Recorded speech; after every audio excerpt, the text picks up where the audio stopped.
Greetings and welcome. Today's video is about elemental pore breathing and when you're just first beginning it. So what do you do when you first begin elemental pore breathing? Well, after many clients and many experiences of my own, my recommendation is to keep it simple at first. Begin with the fire element. Breathe it in through all the pores in the body, and then breathe it out through all the pores in the body. And do that for 10 minutes. Now, in order to get to this point, I feel like you first need practice with simply pore breathing. Pore breathing like just breathing. Pore breathing exercises.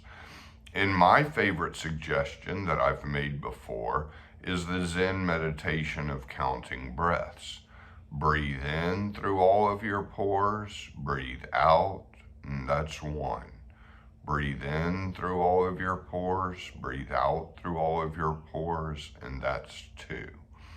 And do that consistently every day and continue doing it every day throughout your training and initiation into hermetics.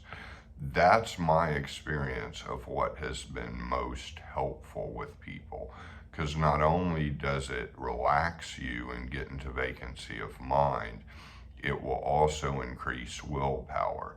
And it doesn't matter if your thoughts wander while you're counting the breaths and the pore breathing. Just make sure you don't lose what number you're on. And if you lose what number you're on because your thoughts are racing in a different direction so much, just start again at the number you thought you were on. You don't have to start at the very beginning. And then continue to build up to 200. And try that every day, every single day. It's not going to take very long. And so you're doing that, and now you want to do the elemental pore breathing. And start with fire, breathe, and imagine that you are surrounded in fire, basically.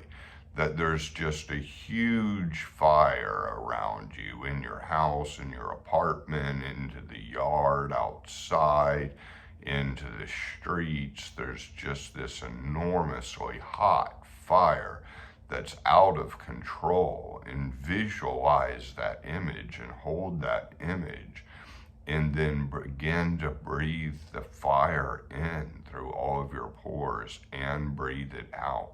You don't have to hold it in. Just circulating the fire is going to get you warm. You can breathe it in and out. You don't have to hold it in, at least not at first, I wouldn't suggest. And if you're breathing in through all of the pores, you're basically spacing it out through all of your body. So Bardon gives a little caveat about not wanting fire to accumulate it in your head and heart. I wouldn't worry about that as long as the fire is spread out through all of your body. And that's why you're doing it with pore breathing. And so there's not going to be an over concentration in your heart and head. Now, if you do that with fire and it tends to go wrong and you get too anxious or too hot or too uncomfortable and the fire just seems to be getting these negative effects, it will probably be because, going back to your astral mirror, the fire is out of balance, and there may be a lot of qualities in the black mirror about your fire. But I would say don't worry about that. You don't have to fix all of yourself. Just try a different element. Try to go the opposite direction. Start with earth, then do water, then do air, then do fire. If an element seems to be causing a bad effect, just try a different element, because odds are that you're probably going to find at least one element where all of this works smoothly. Probably more than one. but you're gonna find at least one where the effect is okay and you like it. And just stick with that element for a while and do it for 10 minutes every day.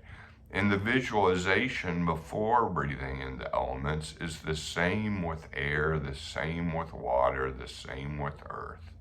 You know, imagining just a solid earth around you, almost like you're at the center of the earth, or you're in the middle of just hard rock, you know, or something. You're in the middle of a mountain, basically. You know, mountains are good visualization for earth. You know, air could be open sky like the desert where you see for miles and there's a strong wind blowing. You know, water could just be exactly that, just underwater, under the ocean or something like that. Everything's so flooded that you're underwater. And one thing I'll mention about water is, you know, I see a lot of people getting stuck on water having coldness and not being able to feel the cold.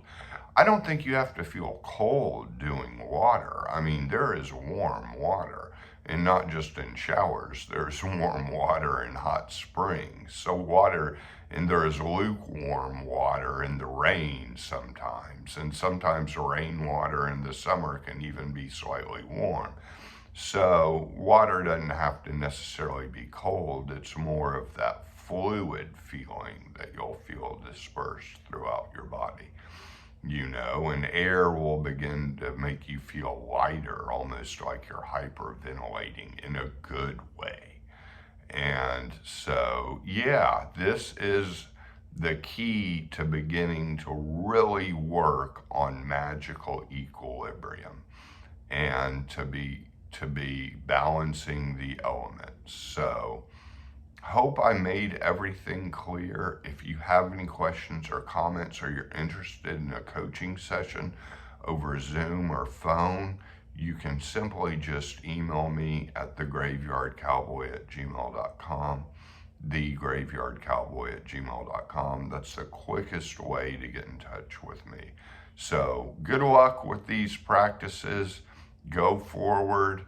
You know, it's going to take some time, but just keep at it. Keep doing something.